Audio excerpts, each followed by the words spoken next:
I put zero credibility into anonymous reports. What I do put a tremendous amount of credibility in is to the staff we have in place for this county, which worked through the Runnells transaction, which closed on Monday. I'm going to ask in a moment for Director Guzzo from Human Services to come up. I do want to say that the hospital transaction was completed on Monday, and I want to thank the county manager and his staff, specifically Director Guzzo, who spent many, many months every day at Runnells Hospital preparing the county for this transition. I see Director Graziano in the back, who was a very key part of that transition as well, and making sure that the facility met all proper requirements of the county council, and the diligent work of his staff in working with the Union County Improvement Authority to make sure that the county's interests, above all, were protected in this transaction. It was an enormously complex transaction, one which the staff put a tremendous amount of time in and care. We're very concerned about all the residents of this county, specifically those at Runnells Hospital. And we're confident going forward that their care will be kept in place as this facility has operation will be secured for the next century as a part of the agreement that we completed with center management. I do want to speak to some of the concerns that have been made about just the overall transition in terms of the closing. It's a very difficult process to get to that point. So at this point, I will ask Director Guzzo if you would kindly come up, just give a quick overview of the transaction on Monday and let us know some of the, an update post-closing to the benefit of the public. Thank you. Thank you, Mr. Chairman. I think first and foremost, no one, we are 48 hours plus out of the transition. We closed Monday afternoon into Monday night, and we're moving forward now. It's Thursday, and admittedly, as the company knows, center management, because county was there all day today working with them. I was there all day. They've had some staffing issues, specifically in the area of the institutional aides. This is something that is, the board knows, we talked about.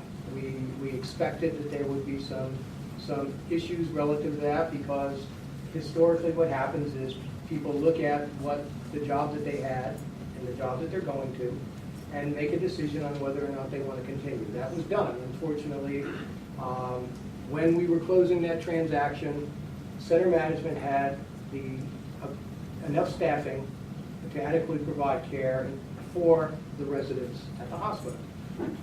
People exercised their right to change their mind at the last minute and decided that they would rather take unemployment or whatever other things that they had available to them.